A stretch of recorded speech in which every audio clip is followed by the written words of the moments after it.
remember as your sort of first experience of Shakespeare? First experience, probably, I think, as soon as you make sense for the first time of what is on the page and what is being said, it's just sort of this addictive sort of something magical happens. I think when you really see the amount of meaning contained in those, in every sentence or in every verse, I think that there was something. I just remember something really magical happening in it. I kind of got hooked. You get hooked instantly, Did you see any at school, like reading? Yeah, I mean, at drama school, it was my first proper experience with Shakespeare. I'd say it was, a lot of scene work and I remember I was never in a Shakespeare play while at drama school, so I was like, oh fuck, I went to London to drama school and I didn't do a Shakespeare play. But then as soon as I got out, I was in a production of Othello, and then I did a production of Romeo and Juliet. So but there was a lot of, it was scene work and playing the nunnery scene, so doing Hamlet, and you're a first year student and they just destroy you for what you've done. But you learn a great deal, man, and it's just just the richness of the characters. It's just hard to come by afterwards, anything even close to that. So you said you went to drama school and you didn't do Shakespeare, obviously, while you were in London. How was you expected obviously to do that, come to London? Yeah, I mean, we did a lot of we did a lot of classics, so in a way you were working with the verse and in voice, you'd have voice classes or scene work, so in a way you were always tackling it. But they were very, at least at my drama school, they were very careful to give a year a Shakespeare production to put on. I suppose there was a lot of respect for it. So it was very rare when a year would do a Shakespeare play. You would actually just end up working a lot with it, but you wouldn't necessarily do a production. So you've lived kind of all over the place. Like, how have you been able to get a sense of, maybe not, but where Shakespeare is in these different places? Where did you grow up first? Yeah, I mean, I grew up, I'm from Chile originally, born in Venezuela, lived in Canada, Romania, London for a big chunk of my childhood, and Spain, and then I went back to London and did drama school. So I've spent like a third of my life in London, a third in Chile, and a third in different countries. And you family? Diplomatic parents, so I moved around. Then when I was like 20, I moved by myself and I went back to London and ended up staying there, so that was it. So in a way, relating it to Shakespeare, I've seen actually productions in many different languages. So and how does it work in translation that way? I mean, because I wouldn't have a clue. Yeah, I mean, I suppose you do lose that thing of the the iambic pentameter, the rhythm of it all, which I know it's a lot of people are very precious with that, with the whole structure of it. But there's definitely such a richness to I think it really, for me at least, the beauty of it is in the characters more than anything. I mean, obviously you can't deny the magic of the verse, but really it's just the world, and I think how universal his stories are. I mean, that's the genius that I connect, that I admire the most of Shakespeare. It's him, the way he can put himself into all these different people's shoes and all these different cultures and different nationalities, and they're just very universal themes, so I think they just, wherever you're from and wherever you've grown up, you understand these stories, you understand these worlds, you understand these people. So I think that's the fascinating thing about it. I'm not surprised that everybody does it all over the world, So do you think, and this isn't a trick question, do you think the verse is necessary? And this isn't a case of holding you down to catching you on camera, it's far from it actually. Like, you obviously have an experience of, as you said, of kind of seeing it in other languages. And, yeah. And I mean, from what you said, it sounds like it stands out on its own. I think it does stand out on its own, so in that sense maybe it's not fundamentally necessary, but there is I do believe that thing, that in a way it's written like a musical piece, and if you just follow it, the emotions will come by themselves and stuff. I think in a way in just the flow of it, and if you can just manage to just let it all out, somehow everything will happen by itself. I think there's definitely a lot to say for that, but but I think it's good to maybe. What I'm trying to say, I think it's been good for me at least. I think it's good to follow the rules to then be able to break them. I think, I do think it shouldn't be just like,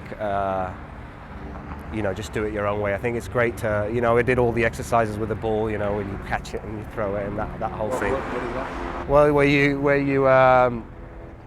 you stress the second syllable and the last syllable of each. So, I think I remember it was with a tennis ball, and you just you catch it and, so it's what soft, what light through yonder window breaks, it is the east and Juliet is the sun, arise fair sun and kill the envious moon. So you do all that kind of stuff.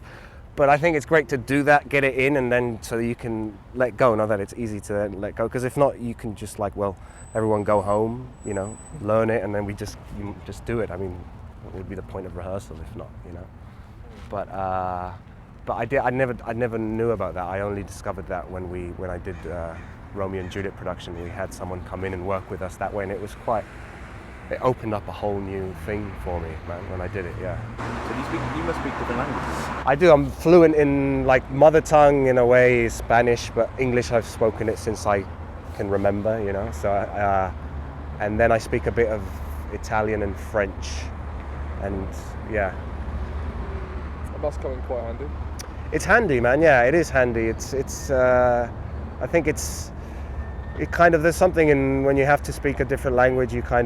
It brings a humility somehow, because you I don't know. Maybe at least that's been my experience. Where you can't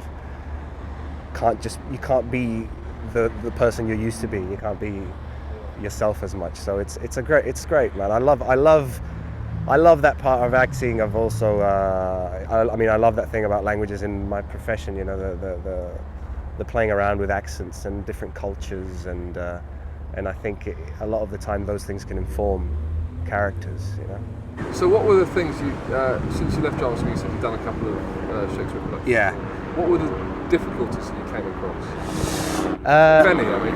Yeah, no, absolutely, man. There's a lot of. I think it is in making it sound like you're talking, or not like we talk, making it sound natural, day to day, and not being self-conscious about it being old English and it being in verse and stuff. That's probably the main difficulty, and in finding I think I do agree that great Shakespeare, I think, that is done when not about being quick, it's not about speed in terms of having to rush, but really just going with it, and I think it's maybe the making it your own, I suppose the following the rules and stuff I can go along with that, but it's then how do you ingrain that in yourself so then you make it your own. And watching when you watch the great Shakespearean actors, you really see a difference in that sense when they've made it their own, I think.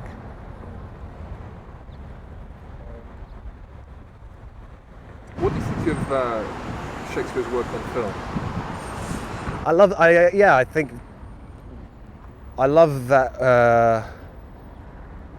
What I love about Shakespeare on film is that it becomes about something else completely, because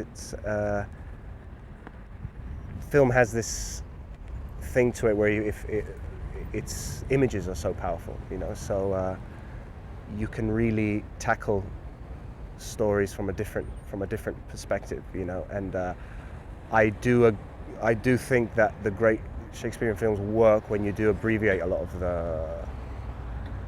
the text in a way, because you're kind of finding the beauty of the words and you're expressing it through a picture, or through. So I think it translates beautifully, man, and it's in every sense. Like you see films when they're done in today's, they're done contemporary, or even when they're done in period. I think they work on every level. How long have you been out? LA 4 years now, but I still go back to London. I went to do actually I did Romeo and Juliet there 2 years ago. In London? In London. Where was that? That was great. We did it at Middle Temple Hall. It was celebration, I think, Shakespeare had performed there 400 years ago, I think in like 1608 or something, so it was kind of part of a festival there. So we did it in this. It was great because it was done in natural light, so there wasn't the whole black box experience, and we had the audience all around us. So that thing of the monologues really came to life, the soliloquies, you know, because in a way it's true that if you don't look at people in the eyes and their soliloquies are just like, then everybody in Shakespeare would be kind of mad because they're just talking to themselves for really long passages, you know. So I think it really made sense for me. It was like, of course you should be looking at the audience, because, you know, then if not, everyone's off all the time. Who are you playing? I played Romeo. I was 30 years old, had the opportunity to play Romeo. I was like, if I don't play him now, I'm never going to play him, you know. So it was like now or never, and it was.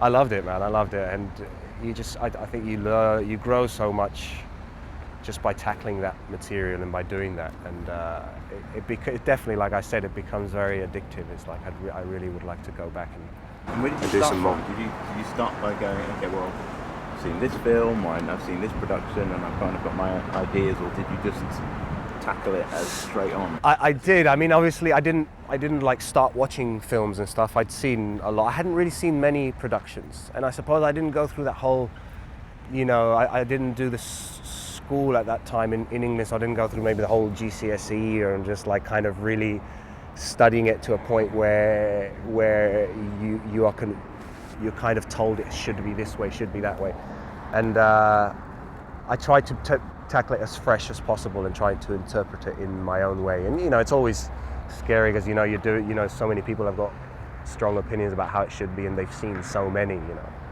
I mean, you do a Romeo and Juliet in London, you're probably one of 30 in the year. You know, so you think, well, what can I do to? I was very happy with it. I was really happy with the experience. We had a great group of people. It was a great cast. It was a great concept. It was done in such a beautiful setting and room. It was very special in that way to do it at Middle Temple Hall, and yeah, I loved it. We did like 35 performances in 3 weeks, and it was one of those where, I know many people say it even when they've done 300 shows, but it was definitely one of those where I was starting to really get it in the last few, and then it was over, you know. So it was great, man. It was a great experience, and yeah, I just want to keep doing it, man. Hopefully. And that was the last play you did? That was the last, yeah, that was the last one. So it was, yeah, great, just great character to play, man. I think, you know, you watch movies nowadays, man, and that's the great scripts and the great movies. I think it's what everybody's trying to emulate, is to be able to recreate that intensity, those, you know, those conflicts, those issues, those worlds, those, you know, I think it's just impossible to surpass, man, in that sense. It's such a great,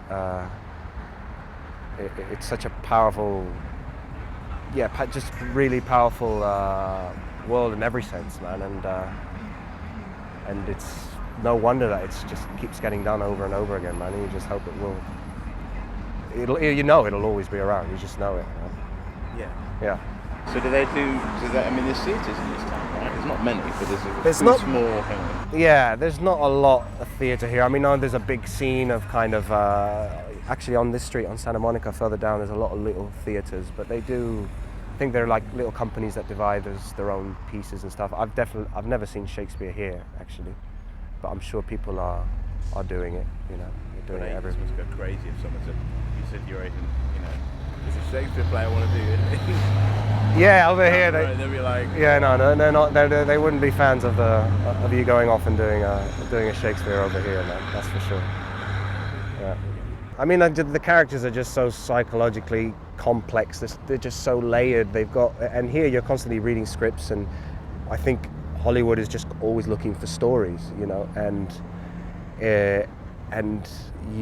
it's just hard to come up with a good story. And Shakespeare has got how many plays exactly is it? It's 30 something, yeah, 30, you know, and they're all just phenomenal setups, and they could be seen as quite simple in a way, the just the setup, the structure of the story. But if it was so easy to imitate and to do, then we'd all be doing it. You know, I'd go and I'd write one myself now, and in stripping away what the poetry, not even just the setup of the actual story.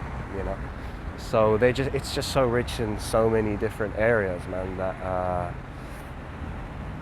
Yeah, there's a reason why Hollywood's been doing so many, different versions of the great classics, man, and they work really well when they're done properly, of course. So what's it like being out here? I mean, having lived in so many different cities and stuff, I mean, this is like unique. It's unique, man. It's very unique. It grows on you, this town. It's I think all big cities, lived in a lot of big cities, they always take like a year to really, get used to. I think LA probably takes a bit longer.